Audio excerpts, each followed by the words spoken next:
In departmental accounting we have already discussed कि भाई कैसे डिपार्टमेंट वाइज हम जो एक्सपेंसेस है उसको सेग्रीगेट कर सकते हैं। One more time I will repeat कि भाई डिपार्टमेंटल अकाउंटिंग है, एक कंपनी है उसके 3 डिपार्टमेंट चल रहे हैं। एक जो है वो स्टील मैन्युफैक्चर कर रहा है, दूसरा जो है वो एल्यूमिनियम मैन्युफैक्चर कर रहा है, और तीसरा जो है वो फॉर एग्जाम्पल गोल्ड तो मैन्युफैक्चर नहीं कर सकते हम, बट ऐसा कर सकते हैं कि सबको कंबाइन करने का काम कर रहा है, ट्रेडिंग का काम कर रहा है।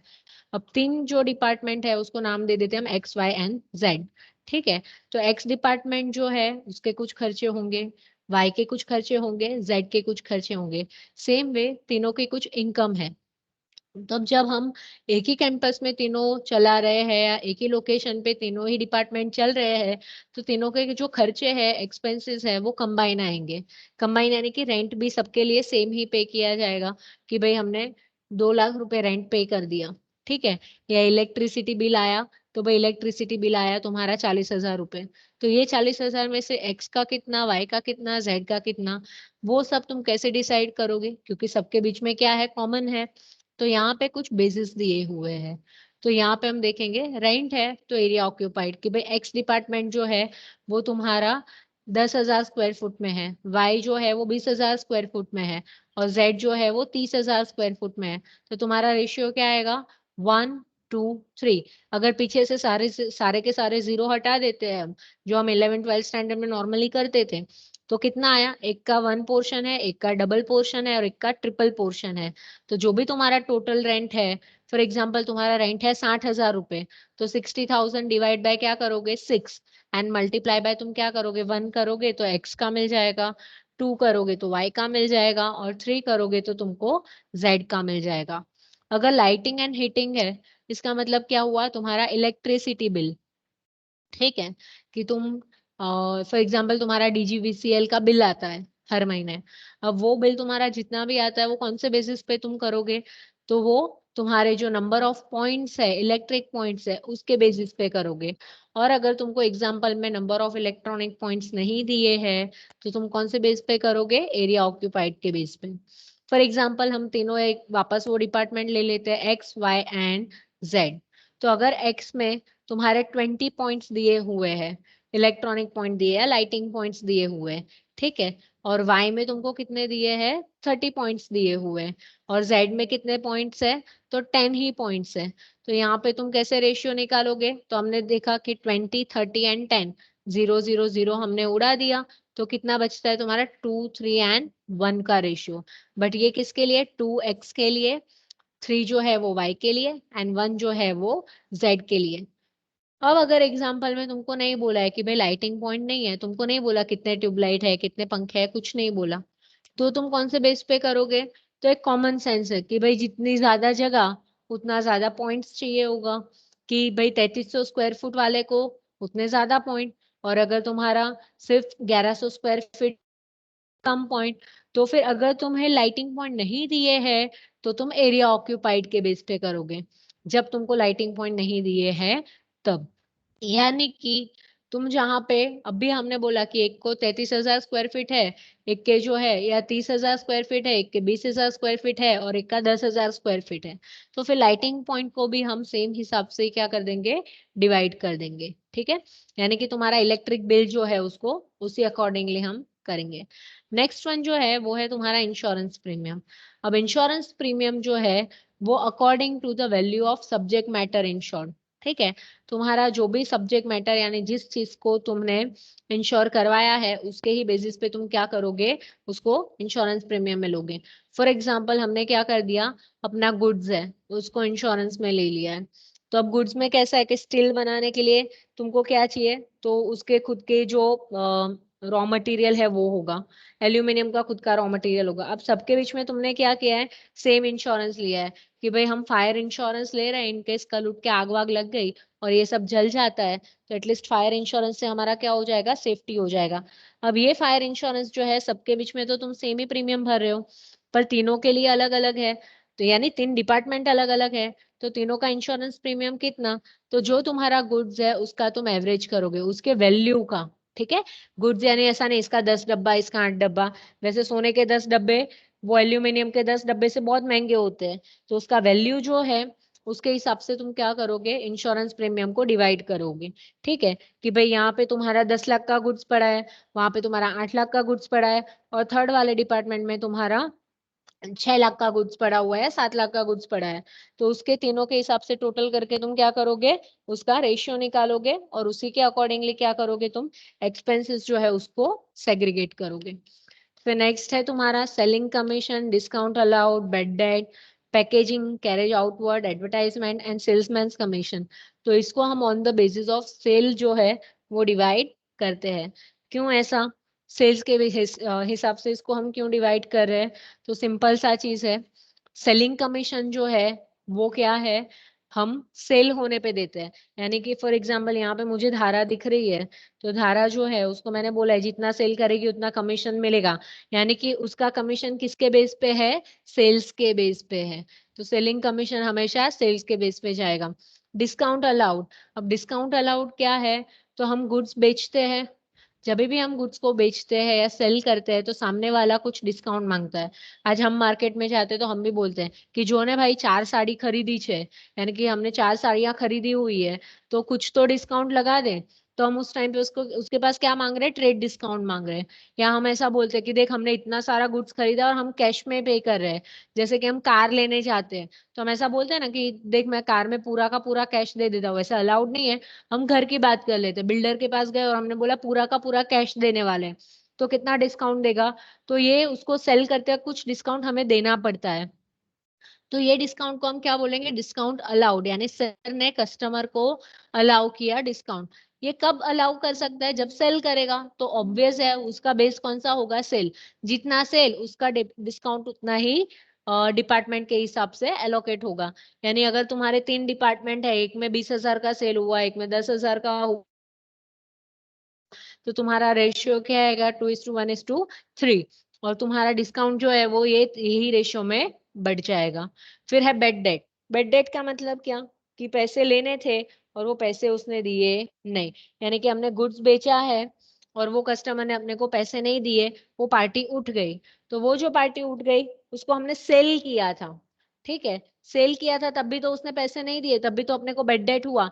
तो बेड डेट भी कौन से बेस पे आता है, सेल के बेस पे आता है। फिर आता है packing, carriage and outward. Packing किसका होता है, जो हम गुड सेल करने वाले होता है उसका ही होता है। तो पैकिंग का जो एक्सपेंस है वो भी किस पे आएगा, सेल्स के बेस पे ही आएगा। और कैरेज आउटवर्ड जो है वो भी किसके बेस पे आएगा, सेल्स के बेस पे आएगा। कैरेज आउटवर्ड का मतलब क्या, गुड्स है, गुड्स को तुम लेके जा रहे हो फैक्ट्री में से बाहर बेचने के लिए, तो उसका जो भी खर्चा आता है उसको कैरी करने का, वो खर्चा किस को क्या बोलते हैं हम, कैरेज आउटवर्ड। और जब गुड्स को फैक्ट्री में लेके आते हैं परचेस करके, उस पे जो खर्चा आता है उसे हम क्या बोलते हैं, कैरेज इनवर्ड बोलते हैं। ठीक है, तो जब इनवर्ड होता है तब परचेस करते हैं, इसलिए उसको परचेस के बेस पे लेते हैं। और जब तुम्हारा कैरेज आउटवर्ड होता है तो हम क्या कर रहे हैं, सेल कर रहे हैं, इसलिए उसको सेल्स के बेस पे लेंगे। एडवर्टाइजमेंट हम गुड्स को बेचने के लिए करते हैं, इसलिए एडवर्टाइजमेंट एक्सपेंस कौन से बेस पे आएगा, सेल्स के बेस पे आएगा। सेल्स कमीशन जो है वो अगेन सेम चीज, सॉरी सेल्स में सेम चीज हुआ। सेल्समैन अगर तुमको समझ में नहीं आता है कि भाई कैसे बेचता है, तो सिंपल सा चीज तुम LIC ले लो। ठीक है, LIC वाला आता है तुमको प्रीमियम बेच के, यानी पॉलिसी बेच के जाता है। तो वो तुमको क्या बोलता है, एक पॉलिसी ले लो, 2 पॉलिसी ले लो। उनको कंपनी क्या करती है, इंसेंटिव देती है, जितनी पॉलिसी बेचोगे उतना पैसा मिलेगा। सेम वे गुड्स में भी होता है, कि जितना वो तुम्हारे घर पे आके या कहीं पे भी जाके बेचता है या दुकानों में जाके बेचेगा अपना प्रोडक्ट, उतना उसको कमीशन मिलेगा। तो अगेन वो बेचेगा तो मिलेगा, बेचना यानी सेल, इसलिए तुम्हारा सेल्समैन का कमीशन भी किसके बेस पे है, सेल्स के बेस पे। Next one is your carriage inward, discount earn, other purchase expenses, wages, railway, freight etcetera. इसका मतलब क्या हुआ, कैरेज इनवर्ड मैंने तुमको समझा दिया, गुड्स लेके आते हैं फैक्ट्री में, परचेस करते हो, जो खर्चा उसको कैरी करने में लगता है, जैसे कि टेम्पो का भाड़ा दे दिया, तो या फिर लोडिंग अनलोडिंग के चार्जेस लगते हैं, मजदूर बुलाए हमने, तो वो सब उसमें लगेंगे। तो वो तुम्हारा क्या हुआ, कैरेज इनवर्ड हुआ। दूसरा है तुम्हारा डिस्काउंट अर्न्ड। इसका मतलब क्या हुआ, कि तुमको डिस्काउंट मिल रहा है, तुम जब परचेस करते हो तो तुमको डिस्काउंट मिलता है। ठीक है, तुम डिस्काउंट अर्न करते हो, तुम्हारा इनकम है, तो उसको भी तुमको कोई रेशियो में तो डालना पड़ेगा, तो वो भी हम परचेस करते हैं उसी के रेशियो में डालेंगे क्योंकि ये परचेस पे मिला है। फिर नेक्स्ट है तुम्हारा वेजिस। वेजिस जो है, वेजिस कब लगता है? जब तुम्हारा तुम सामान खरीद के आते हो। दूसरा, तुम मैन्युफैक्चर करते हो तो उस पे वेजिस तुमको लगता है कि भाई मैन्युफैक्चरिंग किया तो इतना लेबर आया। अब वो लेबर किस पे काम करता है? जो चीजें परचेस की है उस पे ही करेगा। गुड्स हम परचेस करेंगे तो उस पे काम होगा आगे, इसलिए वेजेस जो है वो हमेशा परचेस पे लगता है। रेलवे फ्रेट का मतलब क्या? हम देखते हैं कि वो मालगाड़ी जिसे हम बोलते हैं लगेज ट्रेन, ठीक है, उसमें सारा माल सामान आता है, तो उसके लिए हमें भाड़ा भरना पड़ता है, मुफ्त में गवर्नमेंट लेके नहीं जाती अपने लिए। तो वो जो भाड़ा हम भरते हैं उसको क्या बोलते हैं? Railway freight. अब वो अंदर जो गुड्स है वो हम परचेस करते हैं, इसलिए हमें उसके ऊपर क्या करना पड़ता है? भाड़ा भरना पड़ता है, तो उसे हम क्या बोलेंगे? परचेस के बेसिस पे हमें रेलवे फ्रेट भरना है। ठीक है, यानी तुम्हारा अलोकेशन कौन से बेस पे होगा? अगर तीनों डिपार्टमेंट है, तीनों डिपार्टमेंट का अलोकेशन करना है रेलवे फ्रेट का, तो किसके बेस पे करोगे? परचेस के बेस पे। हम अभी डिपार्टमेंटल के हिसाब से देख रहे हैं। नेक्स्ट है depreciation, insurance premium, repairs etcetera. अब तुम बोलोगे ऊपर तो आ गया इंश्योरेंस प्रीमियम, तो ऊपर जो इंश्योरेंस प्रीमियम था वो गुड्स के लिए था, ये जो इंश्योरेंस प्रीमियम है वो असेट के लिए है। कैसे पता चला? क्योंकि ये सारा किससे रिलेटेड है? असेट से रिलेटेड है। देखो, डेप्रिसिएशन यानी असेट पे जो लगता है wear and tear of assets, ठीक है। इंश्योरेंस प्रीमियम यानी तुमने सारे असेट्स का इंश्योरेंस ले लिया है कि भाई मेरी मशीनरी जल गई तो, मेरा फर्नीचर जल गया तो, ठीक है, या फिर कोई चोरी कर गया कोई स्पेयर पार्ट तो ये सारा क्या हुआ? तुम उस पर इंश्योरेंस ले लेते हो। रिपेयर यानी अब मशीनरी है तो मेंटेन तो करना पड़ेगा, रिपेयरिंग खर्चा तो आएगा। फर्नीचर है तो रिपेयर तो करना पड़ेगा, तो असेट्स जो है उसको तुम्हें रिपेयर करना पड़ता है। तो ये सारे जो खर्चे हैं तुम्हारे, वो कौन से बेसिस पे होगा? तो capital value of the assets, कि तुम्हारी जो वैल्यू है असेट की उसके बेसिस पे ये तुमको दिए हुए होंगे सारे बेसिस, ठीक है। तो उसका फॉर एग्जाम्पल 10,000 का फर्नीचर एक्स में पड़ा है, 20,000 का फर्नीचर वाई में पड़ा है, 40,000 का फर्नीचर जेड में पड़ा हुआ है, तो 1:2:4 के रेशियो में तुम क्या करोगे? उसको डिवाइड करोगे, ठीक है। और उसको क्या करोगे तुम? ये जो खर्चा है उसको इस रेशियो में बांट दोगे। अब रेशियो में कैसे बांटना है वो भी हम आगे सम में देखेंगे, पर उसका बेस कौन सा होगा? वैल्यू ऑफ द असेट, की जितने का वैल्यू का असेट वहां पे पड़ा है वो बेसिस पे हम करेंगे। फिर नेक्स्ट है तुम्हारा लेबर वेलफेयर एक्सपेंसेस और कैंटीन एक्सपेंसेस। तो ये कौन से बेस पे होगा? वर्कर्स या एम्प्लॉयज जितने नंबर है उसके बेस पे, यानी कि कैंटीन का खर्चा है तुम्हारा आ रहा है। कैंटीन में रोज दोपहर को तुम खाना प्रोवाइड करते हो अपने एम्प्लॉयज को, कि भाई 50 एम्प्लॉय को हम खाना खिलाते हैं। अब वो 50 में से 30 एम्प्लॉय एक डिपार्टमेंट के और 10-10 एम्प्लॉय एक एक डिपार्टमेंट के है। तो अब जो 30 एम्प्लॉय है वो एक्स डिपार्टमेंट के, वाई डिपार्टमेंट के है, तो जिसके जितने एम्प्लॉय उतना उसका खर्चा, ऐसा हम कंसिडर करेंगे। तो ये जो एक्सपेंस है लेबर वेलफेयर एक्सपेंस हो, यानी कि हम घुमाने ले गए उनको समर वेकेशन में, छुट्टियों में हमने सबको पासेस दिए घूमने के या डिस्काउंट के, तो ये सारे पासेस भी जितने एम्प्लॉय उतने ज्यादा, तो जितने एम्प्लॉय जिस डिपार्टमेंट में उतना वो खर्चा अलोकेट हो जाएगा। सैलरी एंड वेजेस तुमको डायरेक्ट दिया हुआ होता है सम में, ठीक है। सैलरी एंड वेजेस तुमको डायरेक्ट एग्जाम्पल में दिया हुआ होगा। इन केस नहीं दिया है तो हम नंबर ऑफ एम्प्लॉय के बेसिस पे उसको कर देंगे। मैं अगेन बोल रही हूँ, डायरेक्ट दिया होता है एक्स की सैलरी 40,000, वाई की सैलरी 10,000, जेड की सैलरी 10,000, क्योंकि 40,000 एम्प्लॉय, 10,000 एम्प्लॉय, 10,000 एम्प्लॉय, ऐसा, सॉरी 40-10-10 के हिसाब से।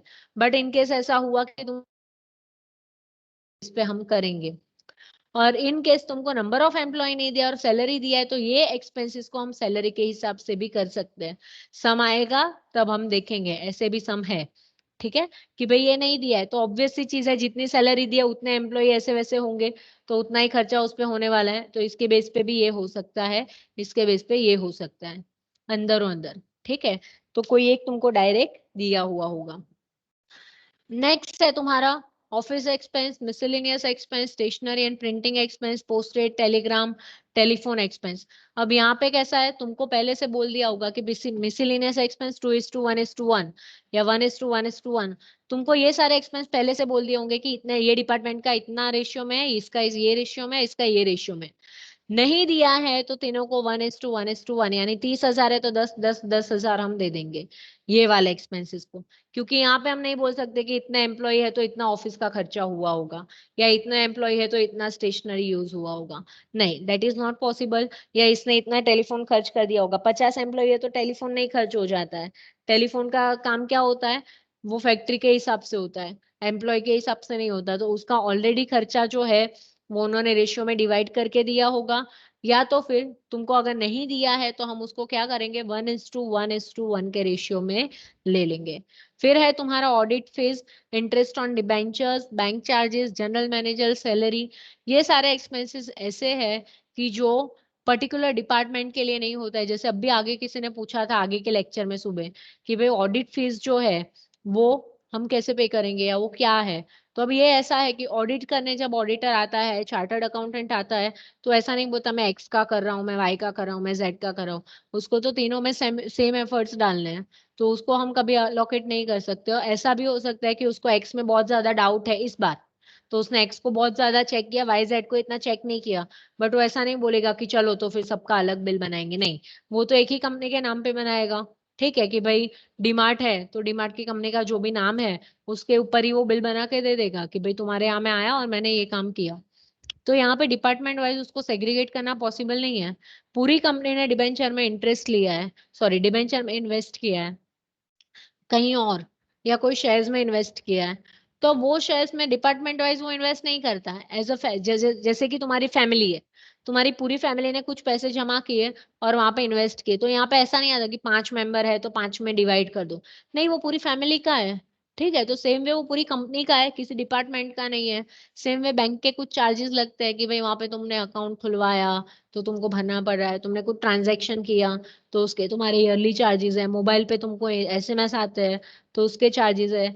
या जीएम है जो तुम्हारा जनरल मैनेजर जो है, उसको तुम सैलरी पे करो। अब जनरल मैनेजर को एक डिपार्टमेंट का नहीं होता, पूरे कंपनी का है, नहीं तीनों डिपार्टमेंट का है, या जितने भी डिपार्टमेंट है उसका है। तो इन सबको सेग्रीगेट करना डिफिकल्ट है, इसलिए तुमको और एक अकाउंट बनाना पड़ेगा, वो है जनरल पीएनएल अकाउंट।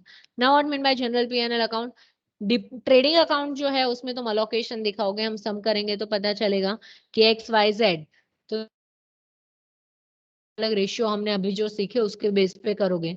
पीएनएल में भी बिन बनाओगे तो तीनों डिपार्टमेंट का अलग अलग, हमें बोला ही है कि एक्सपेंस अलग करना है तीनों का और इनकम अलग करनी है, तो हमने वो भी किया। पर अब जिसको नहीं कर सकते, जैसे कि ये खर्चे उसको, तो उसको नॉर्मल हम जब जैसे 11th 12th में एक पीएनएल बनाते थे वैसा और एक अकाउंट बनाएंगे, जिसको किसी में नहीं डाल सकते उसको उसमें डालेंगे। फिर उसमें से जो प्रॉफिट आएगा उसको हम बैलेंस शीट में ले जाएंगे। बैलेंस शीट की जो आइटम है उसको भी हम डिपार्टमेंट वाइज सेग्रीगेट करते नहीं है।